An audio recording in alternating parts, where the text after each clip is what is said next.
Welcome to the program, Beating Burnout, Stopping It Before It Starts. My name is Tracy Kepler, and I'll be with you for the next hour speaking to this topic. During our time together, we will consider how to manage stress and how to recognize the signs of burnout in ourselves and others on our legal team. We will also examine the differences between burnout and depression, look at some strategies for using stress for good.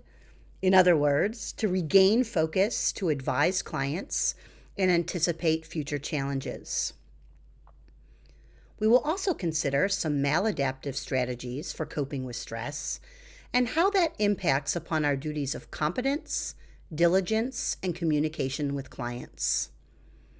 Lastly, we will learn about some proven techniques to calm the mind in order to ensure the skill and mental and emotional ability to perform legal services for clients facing a range of uncertainty and new challenges, and look at some resources on where and when to seek help for these issues. The best way to start is to set the stage with some recent data on the health and well-being of the legal profession, and to get a feel for where the legal profession currently stands in relation to the substantial challenges presented by burnout in the profession. In 2020, a study was completed by ALM Intelligence and Law.com. It had 3,800 participating attorneys, and more than 50% were at law firms of 500 lawyers or more.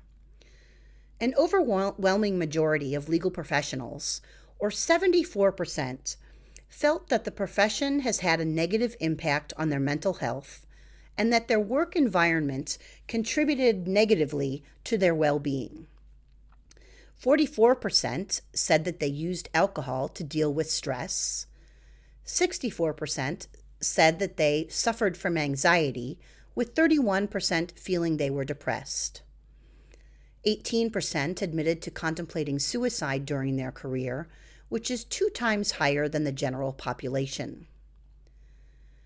Questions were asked about what about their job negatively impacts their mental well-being.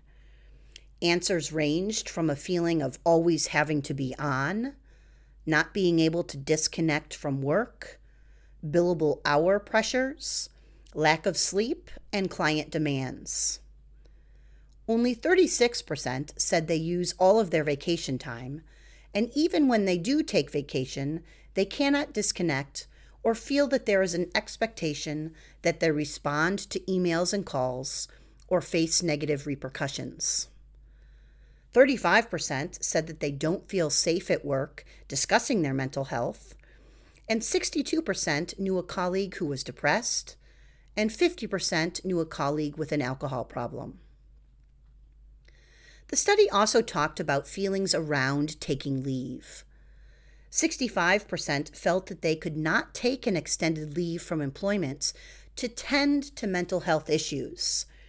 And 78% felt that an extended leave in order to take care of their mental health would hurt their career trajectory. 77% were fearful of what their colleagues would think, and 56% even said they had too much work to take an extended leave. In 2021, the World Health Organization published a study on working hours.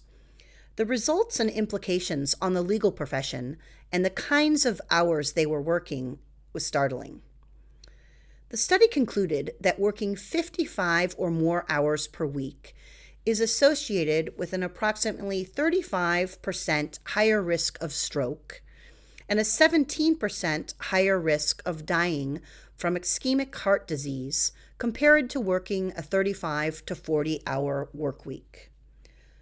Long working hours led to 745,000 deaths from stroke and heart disease in 2016, which was a 29% increase in 2000.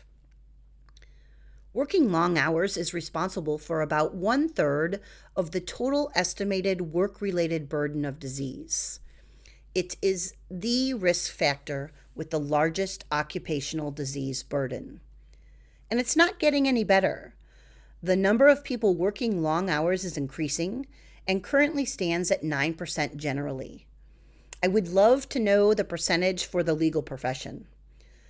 This trend puts even more people at risk of work-related disability and early death.